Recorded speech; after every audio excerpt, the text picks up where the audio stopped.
Hello student. स्वागत है आपको हमारा चैनल जेड बी स्टडी में। तो आज हम करने वाले हैं बहुपद का परिचय। यह आपका है अध्याय 2। क्या है? अध्याय 2, चैप्टर 2। इसका आज हम क्या करेंगे? इंट्रोडक्शन करेंगे। पॉलिनोमियल का क्या है? पॉलिनोमियल, इसका क्या करेंगे? इंट्रोडक्शन के बारे में देखेंगे। आज इसका हम परिचय के बारे में पढ़ेंगे। इससे पहले हमने चैप्टर 1 के इंट्रोडक्शन और एक्सरसाइज कर रखे हैं। आप हमारे चैनल विजिट कर सकते हैं और वहाँ पे जाके देखिए। ठीक है, तो आज चलो स्टार्ट करते हैं। क्या? बहुपद का परिचय। बहुपद का परिचय, बहुपद होता क्या है, ये क्या होता है, इसके बारे में हम जानने की कोशिश करते हैं। ठीक है, ओके। अच्छा, बहुपद को जानने से पहले हमारे पास कुछ टर्म्स है जो क्लास 9 से ही आ रहे हैं, उसको जान लेते हैं एक बार, बेसिक नॉलेज, क्योंकि इसके बिना चैप्टर अधूरा हो जाएगा। ठीक है, तो सबसे फर्स्ट टर्म क्या है हमारे पास? चर। चर क्या होता है? चर वो होता है जो चेंज हो जाए, जो बदल जाए, उसको हम क्या बोलेंगे? चर। चर क्या होता है? जो बदल जाए। ये लिखा हुआ ना, वो जिसका मान क्या हो जाए? निरंतर बदलता जा रहता है, जो हमेशा क्या होता रहता है? बदलता रहता है, उसको क्या बोलेंगे? चर। उसका डेफिनेशन आपको लिखना है तो क्या लिख सकते हैं? जितने भी इंग्लिश अल्फाबेट्स, जितने भी इंग्लिश अल्फाबेट, वो सारे क्या हो जाएंगे? चर। All English alphabet. English alphabet कितना होता है? 26। तो 26 क्या है हमारे पास? चर। एक तरह से कह सकते हो चर क्या हो जाता है? जो सारे बदल जाए, जैसे एक्स वाई जेड, ये क्या है? अल्फाबेट ही तो है। K L M N A B C D, ये सारे क्या है? चर है। ओके, तो यहाँ लिख सकते हो कि ए टू जेड, ए से जेड तक जितने भी, ये सारे क्या है? चर है जो बदल जाए। जैसे कि अगर कहीं ए लिखा हुआ है तो इसको आप बी लिख सकते हो, इसमें कोई बाउंडेशन नहीं है कि नहीं ए लिखा हुआ है तो ए ही लेना चाहिए, जरूरी नहीं है। मैं इसके बी लिख सकता हूँ, आप ए लिखो, आंसर तो सेम ही आना सबका। अगर कहीं लिखा हुआ के, तो हम उसकी जगह एम लिख सकते हैं, इसमें कोई बाउंडेशन नहीं है, इसको हम बदल सकते हैं। तो ए से हमने किसको कर दिया? बी। ये चीज़ कर सकते हो चर पे। ठीक है, चलो इसका दूसरा, इसी का उल्टा एक तरह से बोल सकते हैं अचर। अचर क्या होता है? जिसका मान ना बदला जाए। इसका मान क्या होगा? नहीं बदलेगा। जैसे ये बदल जा रहा था, ये नहीं बदलेगा, तो इसको क्या बोलेंगे? अचर। अचर क्या होता है? विच इज नॉट चेंज, जो चेंज ही नहीं होगा। इस तरह से यहाँ क्या होने जाएगा? ऑल नंबर्स, जितने भी सारे नंबर हैं वो सारे क्या है? अचर है। फॉर एग्जाम्पल देखा इसने 1 2 3 4 5 6 6 कहाँ तक जाएगा? ये इन्फिनाइट तक जाएगा। कहाँ तक? अनंत तक जाएगा। ये सारे क्या हो जाएंगे? अचर। जैसे कहीं लिखा हुआ 2, क्या ये मेरे लिए 2 है और आपके लिए 3? ऐसा तो नहीं ना। नहीं, अगर मेरे लिए 2 है तो ये पूरे वर्ल्ड के लिए ही 2 लिखा हुआ है, इसको आप नहीं कह सकते कि ये 3 लिखा हुआ है, ये 2 ही लिखा हुआ है, तो इसको आप बदल नहीं सकते। 2 है तो 2 ही होगा, ऐसा नहीं कि ये 3 लिखा हुआ है। ये नहीं बोल सकते कि 4 इक्वल टू 5, नहीं ना। 4 है तो 4 होगा, 4 अलग है 5 अलग है, ये कभी आपस में बराबर नहीं हो सकता है। तो इसलिए हम इसको बदल नहीं सकते हैं। जिसको हम बदल नहीं सकते हैं वो अचर, जिसको हम बदल सकते हैं वो क्या हो जाएगा? चर। चर और अचर में आई थिंक आपको डिफरेंस पता चला होगा कि चर क्या होता है और अचर क्या होता है। चलो इसके नेक्स्ट स्लाइड में अगला टॉपिक क्या है? व्यंजक। व्यंजक क्या होता है? कि चर और अचर के मिलन से बनने वाले को क्या बोलते हैं? व्यंजक बोलते हैं। कॉम्बिनेशन से, जैसे चर भी होगा इसमें, अचर भी होगा, और दोनों शायद प्लस में भी हो सकता है, माइनस में भी हो सकता है, मल्टीप्लाई में और डिवाइड में, कुछ भी हो सकता है। तो ये दोनों चर से भी मिलकर बना होगा और अचर से। जैसे फॉर एग्जाम्पल हम लोग एक्स, एक्स क्या है? एक चर है। और एट, एट क्या है? एक अचर है। ये दोनों, यहाँ चर है और यहाँ अचर है, दोनों का कॉम्बिनेशन हो सकता है, प्लस में भी हो सकता है, माइनस में भी हो सकता है, मल्टीप्लाई में भी हो सकता है और डिवाइड में हो सकता है। इन चारों कॉम्बिनेशन में से किसी एक कॉम्बिनेशन के साथ रहे तो ये क्या हो जाएगा? एक्सप्रेशन हो जाएगा। तो यहाँ चर और अचर के कॉम्बिनेशन से मिलकर बनने वाले को क्या बोलते हैं? व्यंजक बोलते हैं। इसका डेफिनेशन भी तो ये बोल रहा है कि चर और अचरों के गुणनफल से बनने वाले, जैसे ये गुणनफल से एग्जाम्पल कुछ है, इत्यादि व्यंजकों को बनाने के लिए पदों को जोड़ा भी जाता है। देखो हमने पदों को जोड़ दिया तो ये क्या बन गया? एक व्यंजक बन गया। ठीक है, जैसे 8x-3, देखो बीच में माइनस आ गया, चर और अचर दोनों है, तो ये भी एक क्या हो जाएगा? व्यंजक हो जाएगा। जैसे 3x² + 5, ये भी देखो बीच में प्लस है, व्यंजक हो जाएगा। अच्छा 3xy, तो आप सब किस में? मल्टीप्लाई में। चर भी है यहाँ पे, xy चर है और 3 क्या है? अचर है, तो ये दोनों प्लस में मल्टीप्लाई में, तो इसका मतलब ये भी क्या हो जाएगा? चर। चर तो ये बोल, सॉरी, व्यंजक, व्यंजक हो जाएगा। व्यंजक क्या होता है? चर और अचर से होना चाहिए, दोनों में चर और अचर है।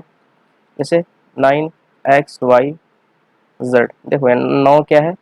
अचर है, और xyz क्या है? चर है, तो ये दोनों तीनों आपस में किसमें? गुणे में है, तो इसका मतलब ये क्या है? एक्सप्रेशन है, व्यंजक है। व्यंजक के लिए होना क्या चाहिए? कि ये दोनों प्लस में भी हो सकता है, माइनस में भी हो सकता है, मल्टीप्लाई डिवाइड कुछ में भी हो सकता है, ये सारे क्या हो जाएंगे? व्यंजक हो जाएंगे। 4x-8, देखो चर और अचर दोनों से मिलकर बना है, तो एक फिर बीच में माइनस है, ये क्या हो जाएंगे? व्यंजक हो जाएंगे। आई थिंक आपको व्यंजक समझ आया होगा कि जो चर और अचर के कॉम्बिनेशन से मिलकर बना होगा उसको हम क्या बोल देंगे? व्यंजक बोल देंगे। ठीक है, नेक्स्ट। नेक्स्ट क्या है हमारा? समीकरण, समीकरण क्या होता है, अगर किसी व्यंजक को, जो हमने भी पीछे पढ़ा, व्यंजक को, किसी व्यंजक को अगर हम इक्वल टू जीरो कर दें, एक बराबर जीरो कर दे, तो वो क्या बन जाएगा, समीकरण बन जाएगा। समीकरण क्या बनेगा, समीकरण तभी बनेगा व्यंजक इक्वल टू क्या हो जाए, व्यंजक को इक्वल टू जीरो या किसी नंबर के बराबर कर दे, बीच में सिर्फ इक्वल होना चाहिए, वो क्या हो जाएगा, समीकरण हो जाएगा। जैसे 4x+5, ये क्या है, अभी तक व्यंजक है क्योंकि बीच में प्लस है और चर और अचर से मिलकर बना हुआ। अगर हमने इसको इक्वल टू जीरो कर दिया या बीच में सिर्फ इक्वल आ गया, तो ये क्या हो जाएगा, व्यंजक हो जाएगा, सॉरी समीकरण हो जाएगा। इसी तरह से x-8, अभी तक ये क्या है, एक व्यंजक है। अगर इसको इक्वल टू लगा दिया बीच में, ये 5 कुछ भी लगा दो, इक्वल अगर दिख गया मुझे, इसका मतलब ये क्या हो जाएगा, बीच में इक्वल दिख गया, बराबर दिख गया, तो ये क्या बन जाएगा, समीकरण बन जाएगा। 9x-8 इक्वल टू 6, देखो बराबर दिख गया, इसका मतलब ये क्या है, समीकरण है। 3x-8 इक्वल टू 0, देखो ये भी एक समीकरण होगा, क्योंकि बीच में हमें बराबर दिखती है, मैं बोल दूं इसका क्या है, ये समीकरण है। समीकरण के लिए हमें सिर्फ एक ही चीज़ देखना होगा कि इक्वल देखना होता है। क्या देखना होता है, इक्वल अगर हमें दिख गया तो ये क्या हो जाएगा, समीकरण हो जाएगा। समीकरण इक्वल क्या होता है, बराबर होता है, ठीक है। इक्वल किसे कहते हैं, बराबर को कहते हैं, ओके। अच्छा, और एक दो एग्जाम्पल ले लेते हैं। x² - 8 इक्वल टू 4, देखो इक्वल आ गया, बीच में बराबर आ गया, इसका मतलब ये क्या है, समीकरण है। अब इसको एग्जाम कमेंट करना है इस क्वेश्चन को कि ये समीकरण होगा या नहीं होगा। 9x² - 8 बराबर 0, क्या ये समीकरण है या नहीं है, आप इसका कमेंट करें, यस और नो। चलो, इक्वेशन और व्यंजक में आपको डिफरेंस पता चला होगा कि व्यंजक क्या होता है, जो चर और अचर से मिलकर बनता है उसको हम क्या बोलते हैं, व्यंजक बोलते हैं। और किसी व्यंजक को अगर हम इक्वल टू जीरो कर दिया, इक्वल लगा दिया बीच में, तो वो क्या बन जाएगा, समीकरण बन जाएगा, ओके। चलिए, अब चलते हैं हम अपने को टॉपिक, हमारा एक्सरसाइज में। एक्सरसाइज क्या है, चैप्टर का नाम क्या है, बहुपद। तो बहुपद क्या होता है, ठीक है। बहु दो वर्ड से मिलकर बना होगा, बहुपद दो वर्ड से, एक है बहु और एक है पद। बहुपद, बहु का मतलब होता है ज्यादा या बहुत, और पद का मतलब होता है खंड या टुकड़ा। तो बहुपद किसे कहते हैं, जो एक से ज्यादा पद से मिलकर बना हो।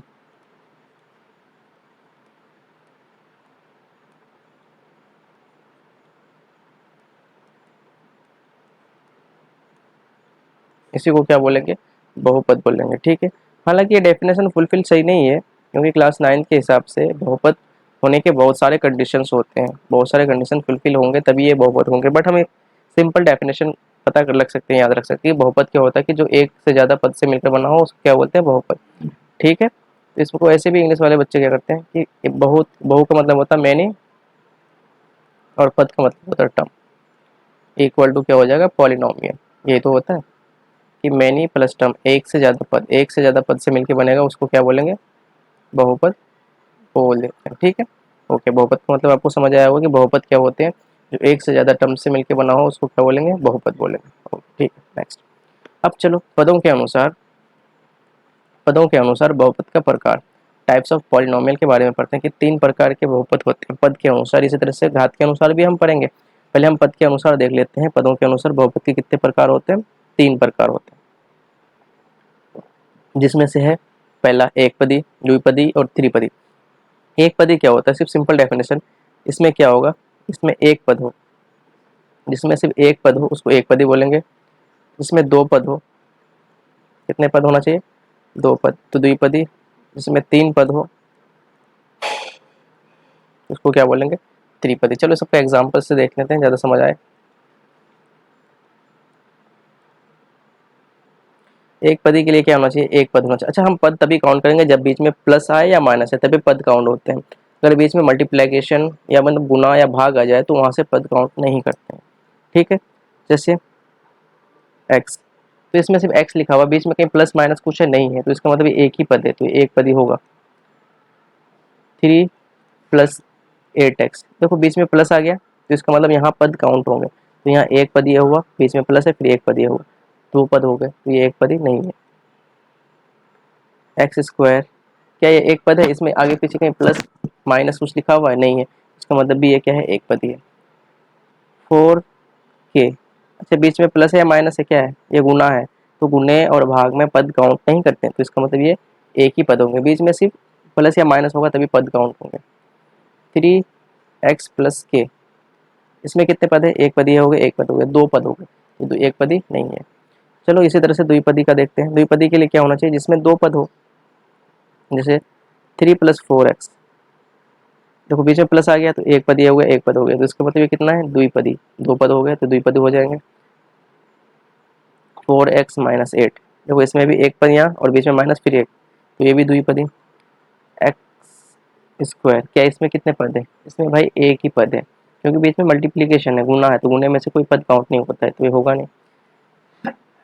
3x² माइनस 8x प्लस 9, देखो इसमें कितने पद हो गए? एक पद तो ये हो गया, फिर माइनस, फिर एक पद ये हो गया, फिर प्लस, तीन पद, तो ये भी द्विपदी नहीं है। ठीक है, चलो त्रिपदी देखते हैं। त्रिपदी के लिए क्या होना चाहिए? तीन पद होना चाहिए, तो x² प्लस 4x प्लस 6, देखते हैं। एक पद ये हो गया, दो और एक तीन, तो ये त्रिपदी होगा। 4x माइनस 8, ये तीन पदी होगा, देखते हैं। एक, ये माइनस एक, दो, तो ये द्विपदी है, नहीं होगा। k प्लस k² माइनस 8, तो कितने पदी है? देखते हैं, एक, दो और तीन, तो ये त्रिपदी होगा। 4x माइनस 9k, तो ये कितने हो गए? द्विपदी, तो ये त्रिपदी नहीं होगा। ठीक है, आपको समझ आ गया होगा कि दो पदों के अनुसार बहुपद के प्रकार कितने होते हैं। बहुपद के तीन प्रकार होते हैं, जिसमें एक पदी, द्विपदी और त्रिपदी। एक पदी किसे कहते हैं? जिसमें एक पद हो, द्विपदी जिसमें दो पद हो, त्रिपदी जिसमें तीन पद हो। पद हम काउंट तभी करेंगे, टर्म तब हम ही काउंट करते हैं जब बीच में प्लस या माइनस हो। बीच में क्या हो? प्लस या माइनस हो, तभी पद काउंट होते हैं। अगर बीच में गुना या भाग आ जाए तो वहाँ पे हम पद को काउंट नहीं करेंगे। ओके चलो, ठीक है। चलो एक और चीज़ है घात, इसके बारे में पहले जान लेते हैं कि घात क्या होता है। क्या? घात, इसको इंग्लिश में बोलते हैं डिग्री, या कभी कभी पावर भी बोल लेते हैं। ठीक है, घात क्या होता है? अच्छा, यहाँ पे हमेशा हम घात जो है हमेशा हम चर पे देखते हैं। किस पे चर घात को देखेंगे? चर पे पावर देखेंगे। हालांकि अचर पे भी हो सकता है, लेकिन हम यहाँ पे किस पे देखेंगे घात को? घात को ऑलवेज किस पे देखेंगे? चर पे देखेंगे, वेरिएबल पे। घात हमेशा किस पे देखेंगे? वेरिएबल पे देखेंगे। ओके चलो, यहाँ लिखा हुआ एक्स, यहाँ पे चर है। अच्छा इसके ऊपर कुछ नहीं, यहाँ तो 1 लिखा हुआ है, तो इसका घात क्या होगा? 1। घात क्या होता है? किसी भी वेरिएबल के माथे पे जो भी नंबर लिखा हुआ रहता है वो उसका घात होता है। किसी भी चर के माथे पे रहता है उसी को क्या बोलते हैं? घात। फिर एक बार बोल देता हूँ, किसी भी चर के माथे पे जो होगा वही उसका क्या हो जाएगा? घात हो जाएगा। ठीक है, चलो लिखा हुआ x² प्लस 2, तो यहाँ पे देखो चर कौन है? x, तो x के माथे पे कितना लिखा हुआ है? 2, तो इसका घात क्या हो जाएगा? 2। चलो और देख लेते हैं। 3x² प्लस x, इसका घात देखते हैं। इस पहले देखो, इसमें भी दो चर आ गए, एक यहाँ है एक यहाँ। इस पे घात कितना है? एक, और इस पे घात कितना है? 2। घात दो, एक, दो और एक, लेकिन हम घात उसी को कंसिडर करते हैं, उसी को मानते हैं इन जो सबसे बड़ा वाला घात होता है। तो इन दोनों में सबसे बड़ा कौन है? 2, तो इसका घात कितना हो जाएगा? 2।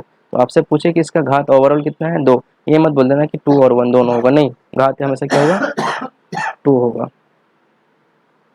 4x minus 8x² plus 9x³ तो इसका घात क्या हुआ देखते हैं। देखो इसमें 1 भी है, 2 भी है और 3 भी है, तो 1, 2, 3, लेकिन हमारा घात कौन सा होगा? तीनों में सबसे बड़ा कौन है? 1, 2, 3 में 3, तो इसका घात कितना हो जाएगा? 3 हो जाएगा।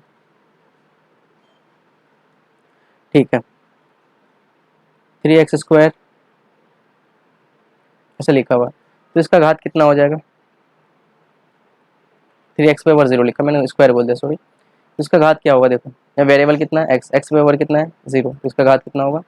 0। अच्छा सिंपल, अगर कहीं लिखा हुआ है 3, सिंपल 3 लिखा हुआ है, कोई वेरिएबल लिखा हुआ, यहाँ तो कोई अचर है ही, सॉरी कोई चर है ही नहीं, तो उसका घात क्या होगा? जब चर है ही नहीं तो उसका घात क्या होगा? 0 होगा। चर नहीं है तो क्या होगा? घात 0। ठीक है, 8x² माइनस 9, इसका घात बता दीजिए, इसका घात क्या होगा?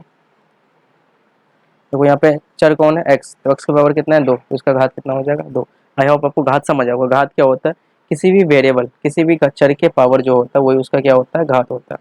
हालांकि अचर पे हमें ध्यान देना ही नहीं कि अचर में क्या लिखा हुआ है, अचर में 10 लिखा हो, 3 लिखा हो, 100 लिखा हो, कुछ लिखा हो, मुझे उससे कोई फर्क नहीं पड़ने वाला। हमेशा हमारा नज़र किस पे टिकी हुई रहनी चाहिए, घात पे होनी, सॉरी चर पे होना चाहिए। चर पे क्या लिखा हुआ उसी वो ज़्यादा मायने रखता है, जो चर पे होगा वही हमारा क्या हो जाएगा, घात हो जाएगा। ठीक है, घात समझ आ गया होगा आपको। ठीक है, नेक्स्ट अगला क्या है, घात के अनुसार बहुपद का प्रकार। हमने पिछले स्लाइड में पढ़ा था पदों के अनुसार बहुपद का प्रकार। वहाँ 3 प्रकार आया था, एक रैक सॉरी वहाँ पे आया था एक पदी, द्विपदी और त्रिपदी। एक पदी क्या होता था, जिसमें एक पद हो तो एक पदी, जिसमें 2 पद हो तो द्विपदी, जिसमें 3 पद हो तो उसमें त्रिपदी। उसके बाद हमने घात पढ़ा। घात क्या होता है, किसी भी चर पे जो माथे पे, किसी भी चर के माथे पे जो पावर रहता है उसी को हम क्या बोलते हैं, घात बोलते हैं। घात हमेशा हम चर पे देखेंगे, ना कि अचर पे। अचर पे कुछ भी लिखा हो उससे हमें कुछ फर्क नहीं पड़ने वाला। चलो इसके बाद क्या लिखा यहाँ था, घात के अनुसार बहुपद का प्रकार। घात के अनुसार भी बहुपद के 3 प्रकार होते हैं, रैखिक, द्विघात और त्रिघात। वहां तक क्या था, पदों के अनुसार बहुपद का प्रकार, वहां भी 3 प्रकार था। क्या क्या था, एक पदी, द्विपदी और त्रिपदी। ठीक है, तो पहला क्या है, रैखिक। रैखिक क्या होता है, जिसपे क्या हो जाए, घात 1 हो जाए। जिसका घात 1 हो जाए उसको क्या बोलेंगे, रैखिक। यहाँ याद रखना घात क्या होना चाहिए, 1 होना चाहिए। जिसमें घात 1 तो हो जाएगा रैखिक, जिसमें घात 2 इसका घात क्या होना चाहिए, 2 तो ये द्विघाती। इसमें घात अगर 3 हो गया तो ये त्रिघाती। तीनों को मतलब समझ आया होगा कि घात इसमें 3 होना चाहिए, इसमें घात कितना होना चाहिए, 2 होना चाहिए, और इसमें घात 1 होना चाहिए। घात इसमें 1 तो रैखिक, जिसमें 2 घात तो इसमें द्विघात, जिसमें 3 घात तो वो त्रिघात। नाम में ही इसका आंसर छुपा हुआ है। चलो एग्जाम्पल्स देखते हैं।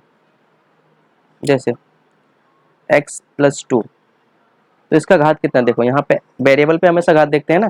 तो x पे बार घात कितना है, कुछ नहीं है तो 1 लिखा हुआ, तो इसका घात क्या है, 1। तो घात 1 है तो इसका मतलब ये रैखिक है। ठीक है, समझ आया होगा। ये घात 9x - 8 + 8, इसमें घात कितना है, यहाँ भी x है तो x पे बार कितना है, 1।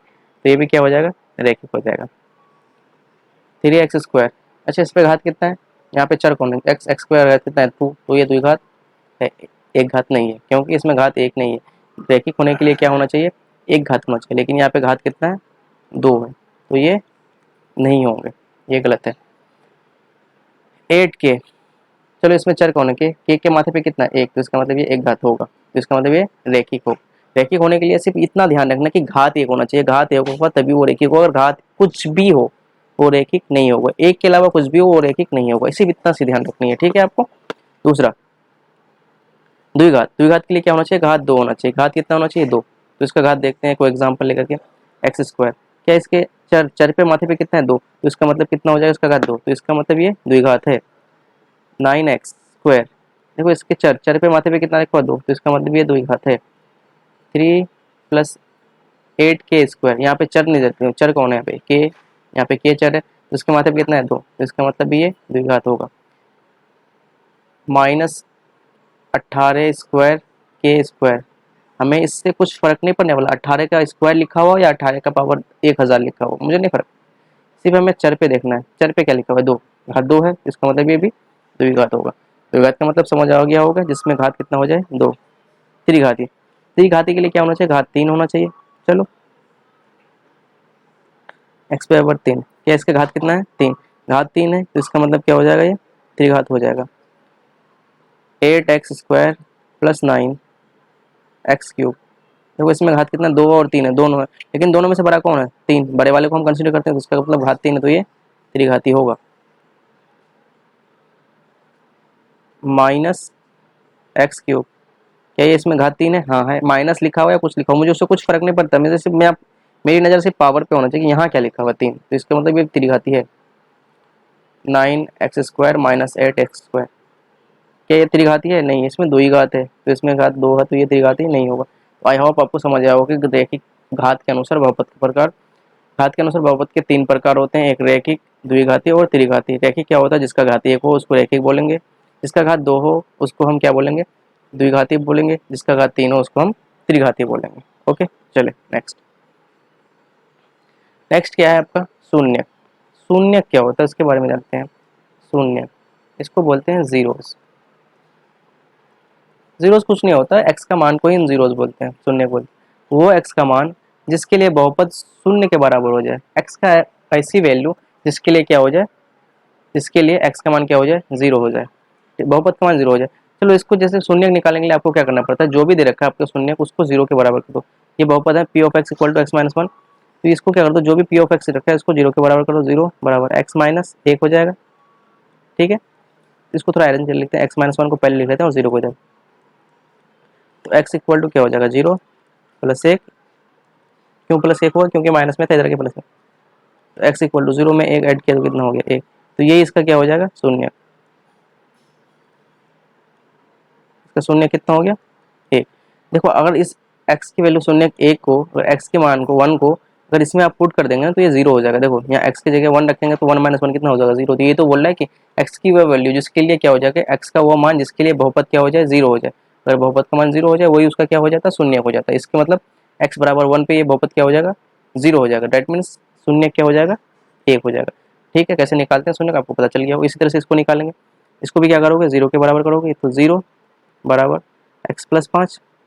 ठीक है, एक्स प्लस पाँच को मैं पहले लिख लूँ इक्वल टू जीरो, तो ये क्या हो जाएगा, एक्स, ये प्लस में इधर आके किस में हो जाएगा, माइनस में। ये प्लस में था, यहाँ के माइनस में हो गया। ठीक है, तो एक्स बराबर क्या हो जाएगा, जीरो में से पाँच किया तो माइनस पाँच ही रहेगा। ठीक है, तो इसका शून्य क्या हो जाएगा, माइनस पाँच। देखो अगर ये माइनस पाँच आपने यहाँ पे रख लोगे ना, यहाँ पे माइनस पाँच रखेंगे तो माइनस पाँच प्लस पाँच तो क्या हो जाएगा, जीरो। तो देखो ये बहुपद का मान क्या आ जाएगा, जीरो के बराबर। तो ये तो बोल रहा है शून्य क्या होता है, एक्स की वो वैल्यू जिसमें बहुपद का मान क्या हो जाए, जिसके लिए बहुपद का मान जीरो हो जाए। ठीक है, और एक दो एग्जाम्पल ले लेते हैं। ठीक है, अगर कहीं लिखा हुआ पी ऑफ एक्स बराबर three x plus five, something कुछ भी लिखा हुआ, तो हमें इसका क्या निकालना है, शून्य निकालना। तो शून्य निकालने के लिए क्या बताया मैंने अभी, जो भी दे रखा है पी ऑफ एक्स उसको जीरो के बराबर कर दो, थ्री एक्स प्लस पाँच। ठीक है, तो यहाँ क्या हो जाएगा, इसको थोड़ा आगे पीछे कर लिख लेता हूँ मैं, थ्री एक्स प्लस पाँच इधर लिख लेता हूँ और जीरो को यहाँ, कोई दिक्कत नहीं। तो तीन एक्स बराबर जीरो, ये प्लस में है पाँच एक्स, पाँच तो यहाँ एक्स में आएगा माइनस में, फिर क्या हो जाएगा, थ्री एक्स बराबर माइनस पाँच ही होगा, क्योंकि पाँच में माइनस करोगे जीरो को तो वही हो जाएगा। एक्स बराबर क्या हो जाएगा, माइनस पाँच। अच्छा ये तीन किस में, यहाँ पे गुने में है, यहाँ पे किस पे आ जाएगा, भाग में आ जाएगा। तो एक्स की वैल्यू क्या आ गई, माइनस पाँच बट्टे तीन, तो यही इसका क्या हो जाएगा, शून्य। शून्य कितना हो गया, माइनस पाँच बट्टे तीन। चलो एक और एग्जांपल लेते हैं, पी ऑफ एक्स बराबर फोर एक्स माइनस एट, इसका शून्य के लिए निकालेंगे। तो अभी भी मैंने बताया कि इसको सिर्फ क्या करना है, जीरो के बराबर, जीरो चार एक्स माइनस एट। ठीक है, चार एक्स को पहले लिख लो, माइनस एट इधर लिख लेते हैं और जीरो को इधर आगे पीछे करके लिख सकते हो, उसमें कोई दिक्कत नहीं। तो चार एक्स बराबर क्या हो जाएगा, जीरो, आठ यहाँ किस में, माइनस में, इधर आगे किस में आ जाएगा, प्लस में। चार एक्स बराबर जीरो में आठ को जोड़ोगे तो आठ ही होगा, एक्स बराबर कितना हो जाएगा, आठ बटे चार। यहाँ से एक्स का वैल्यू कितना आ जाएगा, दो। इसका मतलब इसका शून्य क्या हो गया, दो। ये भी समझ आया होगा कि शून्य क्या हो गया, एक्स की वैल्यू होती है, चर की वैल्यू जो होता है वही क्या होता है हमारे पास, शून्य होता है। चलो इसको आपको होमवर्क में दे रहा हूँ, इसको करके कमेंट में आंसर कीजिएगा इसका, nine X minus eighty one, इसका शून्य क्या होगा आपको बताना। ठीक है, कमेंट करना है, क्या करना है, कमेंट करना है कि इसका शून्य कितने होंगे। P of X equal to कितना, nine X minus eight one, अब इक्यासी। चलो नेक्स्ट, चलो अब शून्य निकालेंगे हम, लेकिन किससे, शून्य को निकालेंगे लेकिन अब ग्राफी मेथड से, ग्राफिकल मेथड से, ग्राफ से निकालेंगे। ठीक है, तो ग्राफ से निकालने के लिए थोड़ा सा मैं यहाँ हिंट दे दे रहा हूँ, ग्राफ से कैसे निकालते हैं। ये एक्स एक्सिस होगा, ये वाई, ये एक्स एक्स होता है और ये वाई एक्स होता है।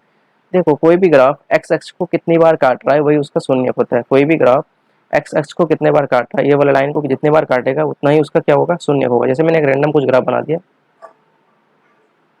ऐसे बना दिया, तो ये वाली जो ग्राफ बना, ठीक है, तो ये वाली ग्राफ इस वाली लाइन को कितनी बार काट कर रहा है, किस वाली लाइन को, एक्स वाली लाइन को कितनी बार काटेगा, जितने बार एक्स वाली लाइन को काटेगा वही उसका क्या हो जाएगा, शून्य। ठीक है, तो देखो एक बार यहाँ काट रहा है, एक यहाँ और एक बार यहाँ, यहाँ काट रहा है एक बार, कितने बार हो गए, काउंट कर लेते हैं, एक दो तीन चार पाँच छः, तो इसका शून्य कितना हो जाएगा, छः हो जाएगा।